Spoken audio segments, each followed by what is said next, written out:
Pauta de análisis en la 100.5. Bien, hoy ya con perspectiva de aquí al día sábado serán finalmente el funeral del Papa Francisco. El féretro del Papa será trasladado mañana miércoles a la Basílica de San Pedro y el funeral se celebrará el día sábado.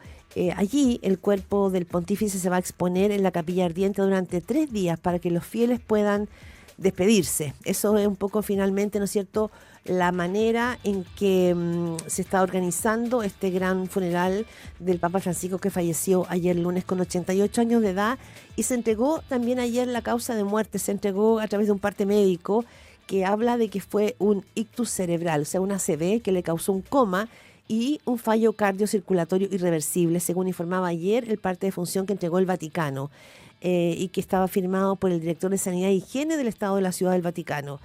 Y también lo que vendrá después de estos días, ¿no es cierto?, de despedida del Papa Francisco, será el cónclave para elegir al nuevo Papa.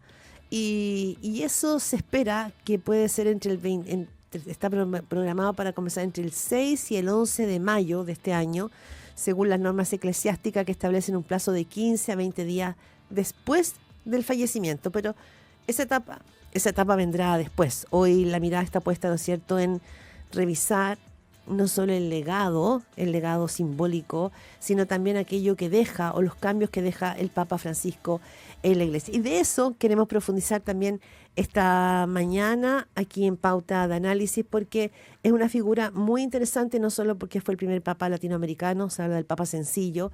¿Qué significó esto? De eso queremos hablar esta mañana con Jorge Costadoat, sacerdote jesuita, académico de la Universidad Alberto Hurtado, porque además el Papa Francisco era jesuita, otra de sus particularidades. Jorge, muy buenos días, ¿cómo le va? Hola, buenos días, qué gusto. Lo mismo digo yo, qué gusto.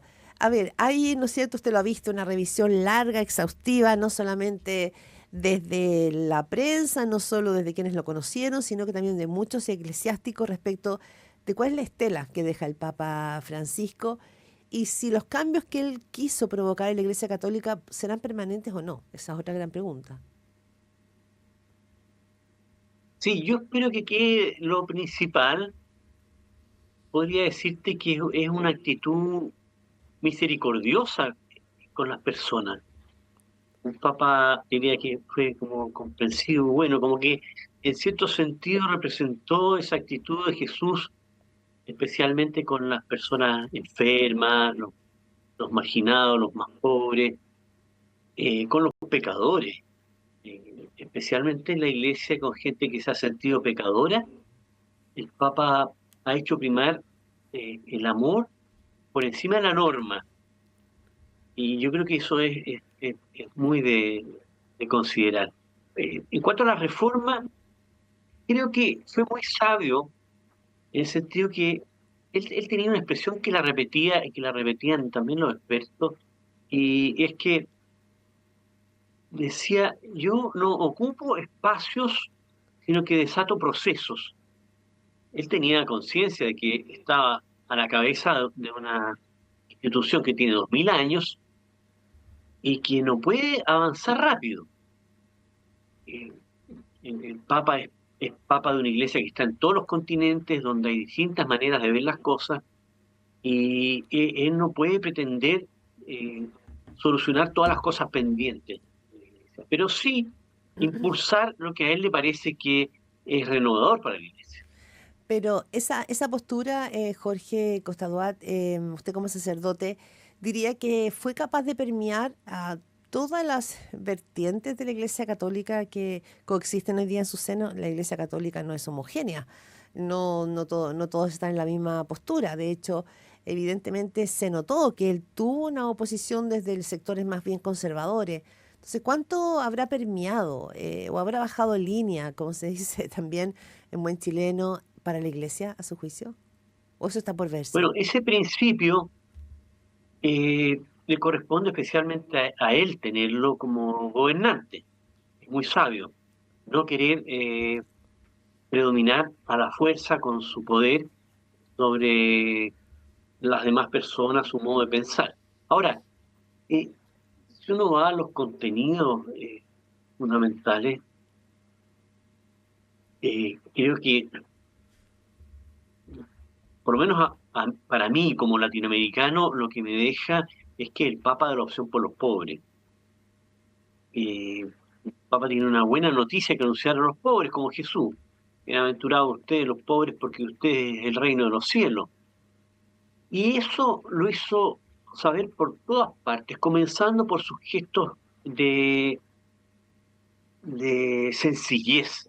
Cuando el Papa llega y llama la atención por todos sus gestos de humildad que rompen con un estilo pomposo, que es el de ese ámbito, bueno, vaticano, y después por sus gestos de cercanía con todos los mendigos, gente muy necesitada, y por su magisterio.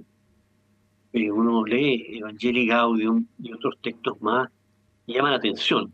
Yo creo que eso ha quedado instalado en el magisterio de un modo que espero que nunca se borre. Ujú. Y respecto de su paso, bueno, primero, ¿no es cierto?, cuánta influencia tuvo en el movimiento jesuitas, porque él era jesuita, porque además el Papa Francisco, recordemos que estuvo de visita en Chile, tenía todo este carisma, pero también acuérdense que su visita en Chile también hubo enojo porque él respondió de una manera molesta, alterada, en que le costó creer también, ¿no es cierto?, acusaciones respecto de abusos, y ahí entró y se metió de lleno también, ¿no es cierto?, los abusos de la iglesia. Y probablemente el ejercicio de los abusos que se hicieron en la iglesia católica chilena, de lo que pasó con Caradima, sí, probablemente fue un impacto importante. ¿Usted cree que eso cambió el curso en la manera en que el Papa Francisco abordó el tema de los abusos sexuales en la iglesia? Ciertamente sí. Sí, la intervención del Papa fue, en definitiva, muy positiva. En lo inmediato fue poco feliz, porque sabemos que el nombramiento del obispo en Osorno fue resistido por la gente de Osorno con razón. Ellos fueron maltratados por el Papa. El Papa confirmó al obispo Barros en su momento, habiendo recibido informaciones de lado y lado. Los obispos chilenos fueron, le dijeron al Papa, y el Papa le creyó a la otra parte. Ahora, lo importante es que el Papa se corrigió, admitió su error y pidió perdón. Lo que es bastante extraño que haga el Papa, digamos, si haga algo así, tan directo sobre un punto concreto, es novedoso. Ahora, después vino la visita de Scicluna y Bertomeu, que fue decisiva. Ujú. Porque en esa visita se recabó una cantidad enorme de información, que en definitiva significó eh, empezar procesos de aprendizaje y de solución de temas pendientes inéditos. Y sí, perdón, hablamos esta mañana con Jorge Costadoat, sacerdote jesuita académico de la Universidad Alberto Hurtado.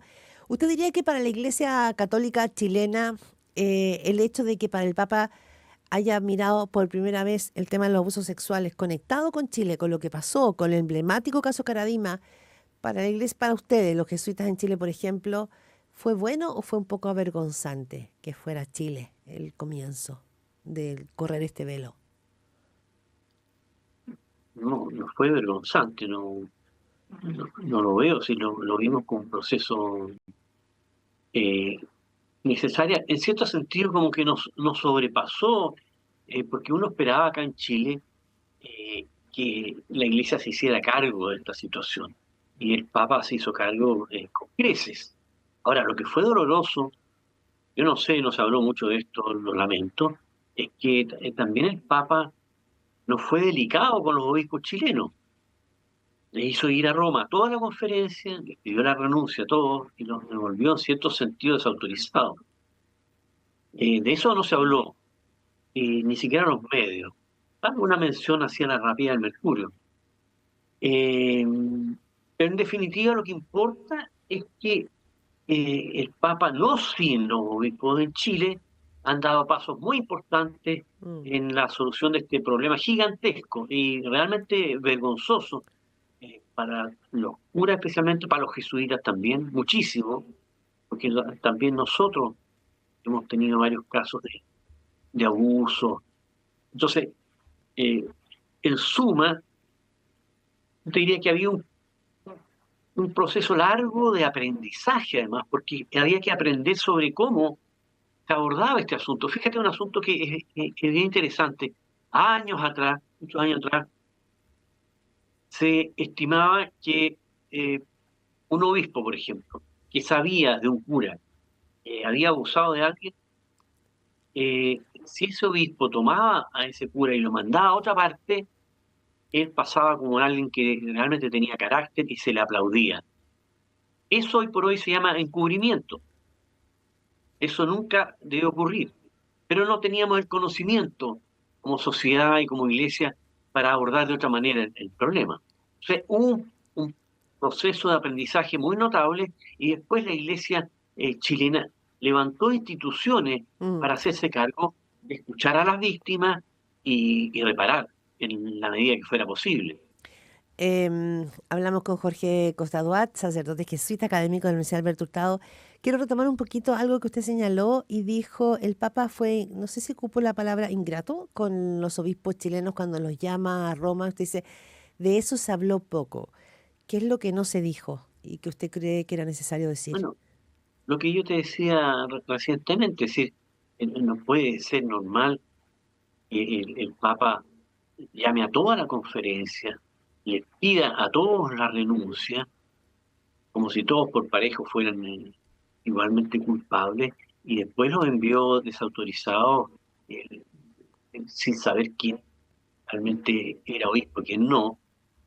Y eso tomó su tiempo y los nombramientos fueron de a poco. Entonces, a mí me parece que eso no ha debido ser simplemente.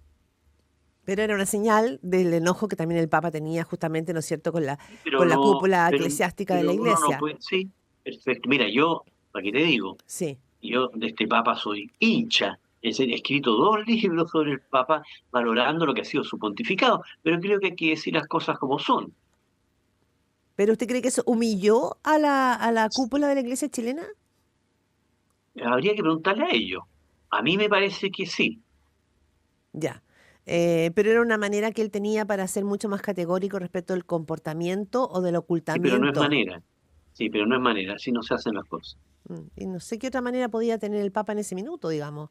Bueno, no sé, pero Sí, no sé está. si es el punto, no sé No, si es el punto más interesante en esta entrevista. no sé si es el punto más interesante en esta entrevista. Lo que sí sé es que probablemente el Papa Francisco hizo una diferencia en eso, en la manera en que la Iglesia se sacudía, ¿no es cierto?, de la enorme cantidad de casos de abusos sexuales que permanecieron en la oscuridad durante siglos, durante cientos de años en la Iglesia. Sí, no, está Y él bien, hizo ahí está un bien. giro. Entonces, por ese Pero punto por me supuesto, parecía claro que sí, sí, interesante, sí, ¿no? sí, Y lo otro, pero sí.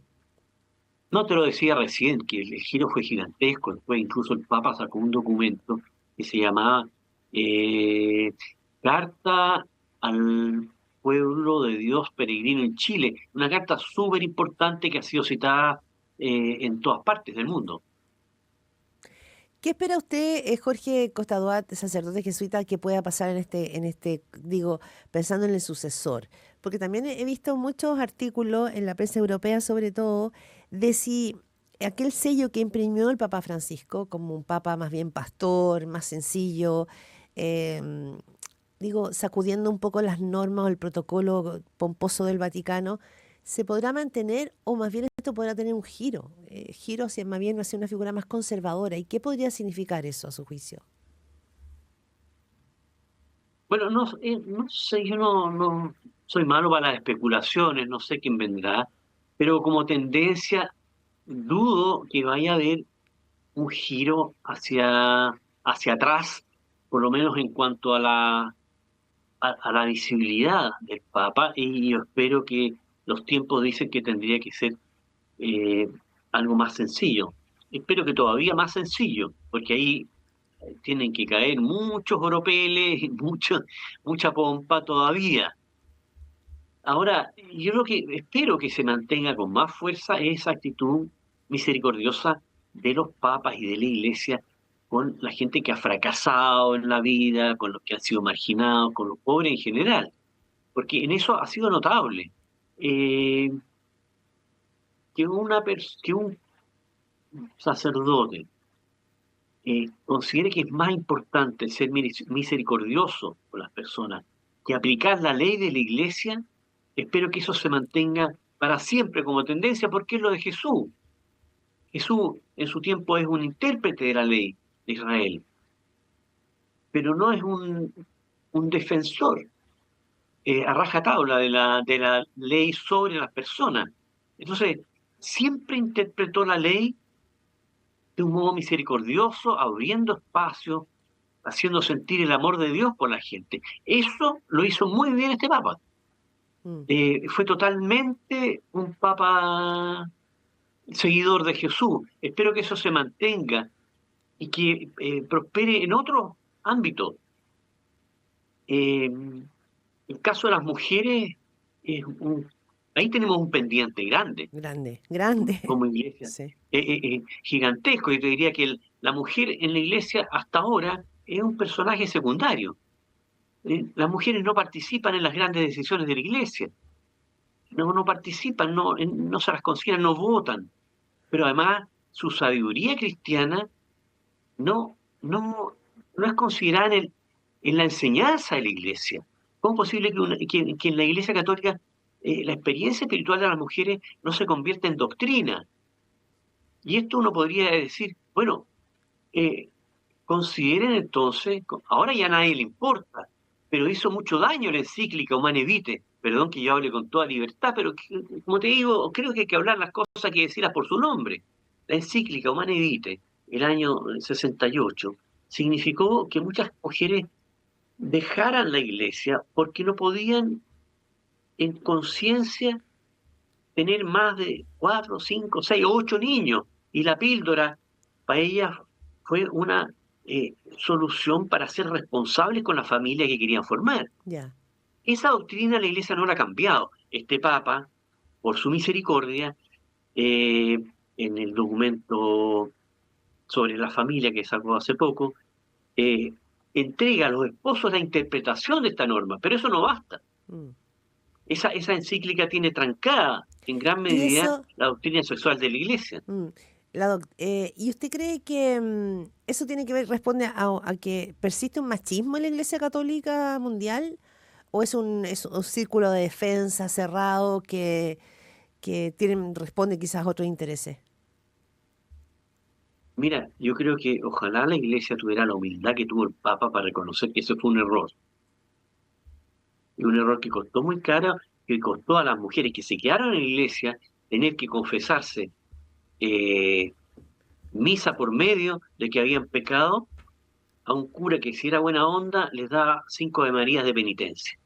Es decir, para mujeres esto fue hasta ahora, supongo, ha sido sumamente humillante tener que abrir su intimidad a un cura que puede ser cualquiera para contarle cosas que se supone que son pecados y no son pecados, sino que son actos de suma responsabilidad. Ya, y eso habla de una omnipotencia digamos, de la cúpula Yo creo eclesial. que hay vergüenza en el magisterio de reconocer sus errores, por eso te digo que este Papa que reconoce errores es una pauta de que tendría que continuar, digamos así. Y en esto la doctrina de la Iglesia está pendiente, no acierta, no logra acertar en algo que es fundamental, que es la necesidad de dar una orientación certera y Ujú. buena a la vida afectiva y sexual de los católicos. Sí. Jorge Costaduat, sacerdote jesuita académico de la Universidad Alberto Hurtado, veía una entrevista esta mañana a Cristian del Campo, rector de su universidad, que decía que de los cambios importantes que provocó el Papa Francisco fue su intento por reformar la curia vaticana y combatir el clericalismo, abrir las puertas a la participación de laicos, hombres y mujeres.